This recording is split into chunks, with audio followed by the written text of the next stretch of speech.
We continue the events of the previous movie with the Justice League attacking the Shadow Demon. It grows in armor as it adapts to their attacks. Meanwhile, Kara has torched off Monitor after she had been brainwashed.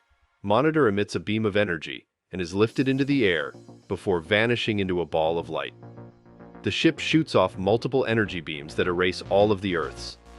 The Anti-Monitor charges up one final attack before suddenly everything disappears. The Earths begin to appear in another realm of existence, as well as the Monitor platform. A ship roams through as the heroes try to find Wonder Woman. They've been searching for months and have finally found her. They bring her back and she is frozen. After Superman uses his heat vision to unfreeze her, she's alive. Later, Wonder Woman says that 1 billion people died around her and starts crying. They give her a recap of what happened. They're in a dimension called the Bleed, which exists outside of the multiverse. They have little hope, but they're alive in this realm. It is hidden from Anti-Monitor, but it is unstable. Disasters are happening everywhere, and resources are scarce. They reunite with Aquaman, who is handling the water shortages. Michael explains that Monitor powered up the planets to travel when he died, and they all look down on Supergirl. At Earth 1, the heroes arrive to reunite with everyone else. They hear a growling in the distance beyond the energy beams. Suddenly, dinosaurs begin to come out from there. The dinosaurs cause mayhem as the timelines seem to crash into each other. People panic and try to run, and Black Canary saves one of them before Green Arrow helps out. As they chat, more arrive, but Black Canary screeches them out. Superman flies around more of them, while Wonder Woman lassos a T-Rex. Aquaman saves a woman before Lois Lane intervenes. Aquaman calls for Cthulhu and grabs it. Superman goes to help another Superman as they work together to take out the flying dinos. Wonder Woman continues to lasso the T-Rex until she is able to ride it Red Dead Redemption style. Green Arrow cleans the last of them before asking Black Canary out. Wonder Woman arrives at the scene, but they hear more rumbling in the distance, and more of them come out. This time, armored vehicles come out as well. This is like Jumanji. I'm not gonna make it! The dinos are obliterated by army men who appear to have come straight out of Vietnam. Lois Lane keeps trying to collect stories and is being as annoying as possible. Suddenly, everyone and everything returns through the barrier to go back in time. We're not sure what is going on at this point. We're as confused as you are. On Earth 10, dinos still run rampant. The Joker and Two-Face watch in amusement.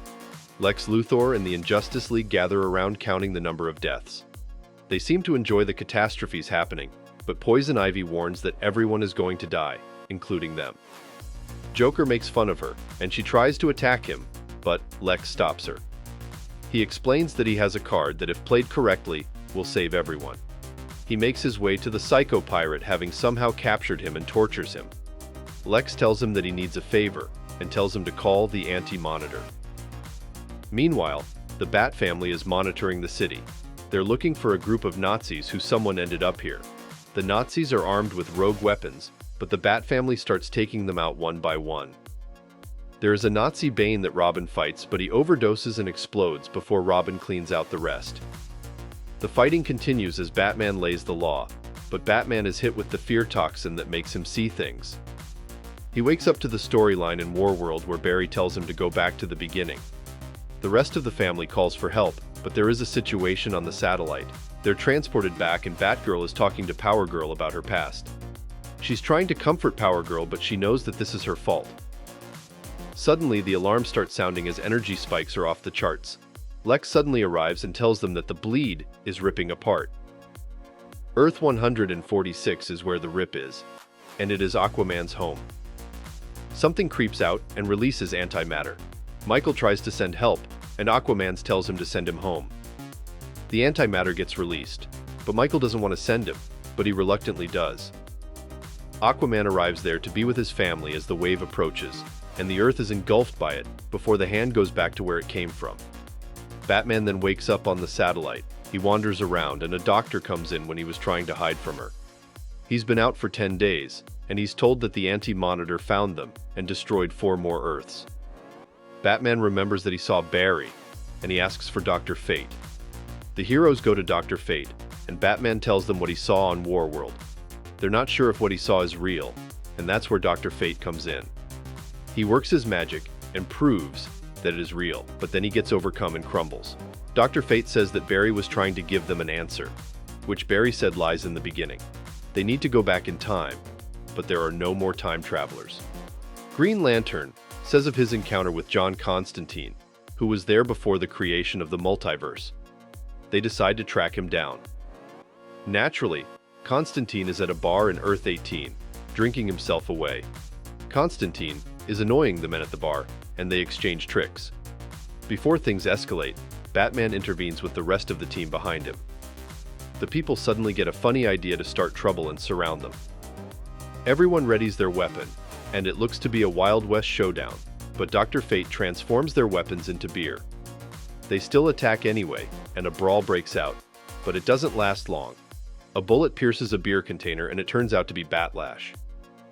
Wonder Woman is surprised to see him and visibly affected, as the one she knew died. They clear the bar and grab Constantine to talk. Dr. Fate cooks up a spell to sober him up, and Constantine remembers Nabu. Dr. Fate says that he is older than the multiverse itself, but Constantine only remembers his name. On Earth 2, everything is falling apart as the ground splits in two. Black Canary saves a couple, while the Flash is saving whoever he can. The whole world is shaking, and Aquaman puts out a fire. A rift opens up and Anti-Monitor creeps through. The heroes try to attack him, but he wipes them out with one shot. He turns his attention to the Earth and sends another wave its way, which wipes it out. The Anti-Monitor leaves as the heroes are broken up after what happened, and the rift closes. The team is suspicious that someone from the inside is leaking out their locations to the Anti-Monitor, and naturally, everyone suspects Lex. They accuse him of somehow contacting the Anti-Monitor, but he laughs it off. Meanwhile, Dr. Fate is working some magic to bring up Constantine's lost memories. They all hold hands and Dr. Fate speaks a spell that connects Batman's mind and Constantine's. Inside, Batman finds Spectre and is taken to a broken world. He is at the Teen Titans headquarters, and everyone is grieving. That Earth had been invaded and conquered by Darkseid. They watch another Constantine who makes the Flash go back in time to rewrite history. The Flash sets off, and that is presumably what started everything. Back on the satellite, Lex is still arguing with the team over what happened. Lex tells him that he contacted the Anti-Monitor to try and find out any weakness on him, and that's how he got through. But he has a plan though. Suddenly, the Anti-Monitor returns, just as Batman and Constantine get to Apocalypse. They see Flash eliminating Darkseid and his army before the invasion. They can see those memories because Constantine put a piece of his soul with him. Meanwhile, another Earth gets wiped out before Anti-Monitor leaves. Lex uses this to study the Anti-Monitor, but the heroes are troubled by Lex's actions. Lex explains that he is just like the Shadow Demons, and he is susceptible to light attacks. The only thing strong enough to damage him is the sun, hundreds of suns at a time. The only being able to harness all those suns is Superman. He needs to become All-Star Superman. Lois Lane is unhappy with this as they all say that Superman won't survive, but Superman is willing to pay the price to save billions. The Flash gets to Darkseid's throne and finds him as an infant child. He knows what he has to do. Back in time, why don't we just find baby Thanos, and... Darkseid was engineered to be one of the immovable pillars of the multiverse, so the only time he could have been removed was as an infant. Barry hesitates to do what is necessary, but Constantine knows this would happen. The spell he put on Flash already did the job by itself without him knowing. Back to Superman, he is flying straight into the sun, but then Supergirl beats him to the race, saying that it must be her since she's responsible for killing Monitor, and that she is stronger than Superman. He tries to follow her, but Adam stops him, telling him that Anti-Monitor is back. He rips through the void once again, but Supergirl is being supercharged as we speak. All the heroes gather around him and begin to focus their attacks, hoping to give Supergirl a chance by breaking his armor. Superman joins the assault, but it's not working. Lex orders them to deactivate the satellite, but it's the Anti-Monitor talking through him. Supergirl turns Super Saiyan and heads over to join the attack on the Anti-Monitor. Lex begs Superman to deactivate the towers, and they do as he says. While that is happening, Dr. Fate wraps up his magic trick, and Batman returns with Constantine. Suddenly, they see a glowing green as all the Earths go back where they came from. Anti-Monitor begins charging up to target Earth 16, and the heroes give up hope, but not today. Turns out, It was Martian Manhunter controlling Lex, and he turned Warworld into a weapon.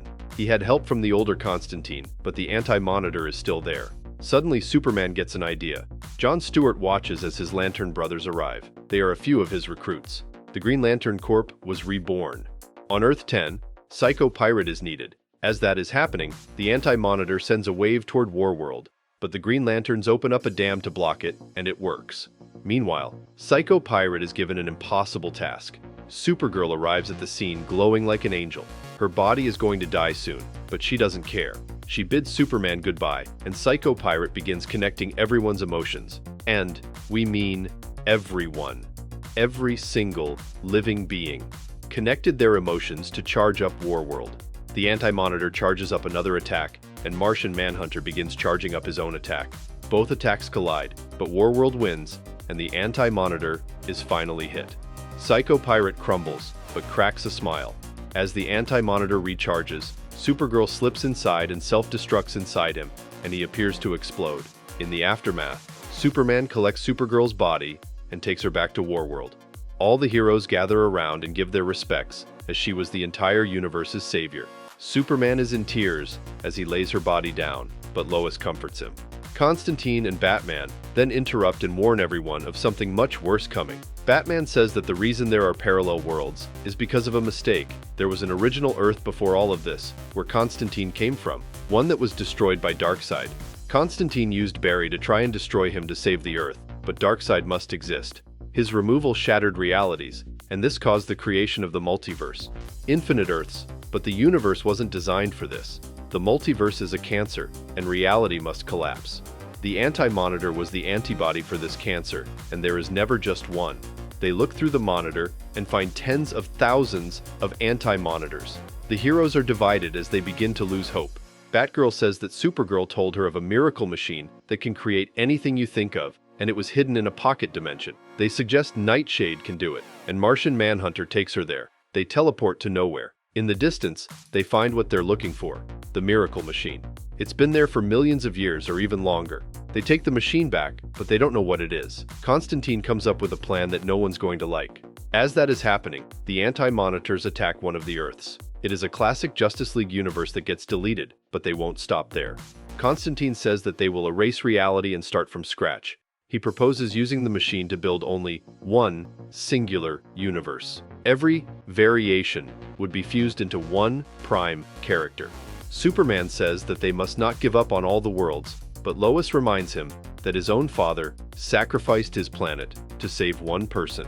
Michael thinks the machine is dead, but Green Lantern says it just needs a recharge, but it does not run on willpower. Martian Manhunter says that it is in sleep mode, and Constantine says that it requires a sacrifice.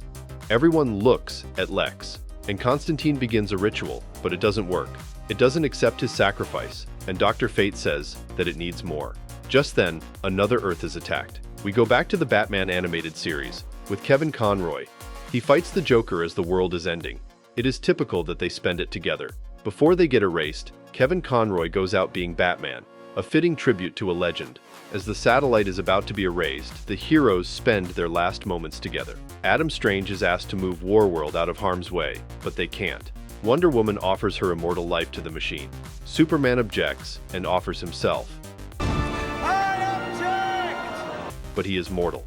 Wonder Woman says it must be her, and now the wave gets nearer. They have no choice but to accept, and Wonder Woman gets to the machine. She activates her lasso, and then the machine wakes up. A bright flash appears and shows them this new universe, but Wonder Woman is gone. The Spectre arrives, and Superman steps through. One by one, the heroes follow to this new world, including the Joker. The final Superman steps through, followed by the Bat family. Batman is hesitant to go through, but he's given a word of encouragement. Martian Manhunter bids Batman farewell, and they finally step through. Earth 10 is swallowed, as Psycho Pirate is finally at peace. Constantine doesn't go through, and is sure he's going to hell. The Spectre offers him hope for a change as everything ends. After this is all over, a young Wonder Woman is playing around on her home island. This time, she is not immortal. The world is finally at peace. This was the end of the Crisis on Infinite Earth storyline. It is one of the best stories that we've ever seen. Every single hero from every single universe gathered in one place and time and worked together to save the multiverse. We saw characters that we never thought we'd see. Best of all, we watched the final performance and a fitting tribute to the legend that is Kevin Conroy. May he rest in peace. I am vengeance. I am the knight. I am Batman! Well, this brings us to the end of today's video. Don't forget to leave a like and subscribe to our channel to get more videos like this one. Your support helps us grow. And tell me what you think about this film. Were you surprised that the Flash didn't appear in this film? What do you think of the final conclusion of the story? Was this a proper farewell to Kevin Conroy? Let me know in the comments below. I read all of them. And if you're watching till now, thank you. I'll see you in another video soon.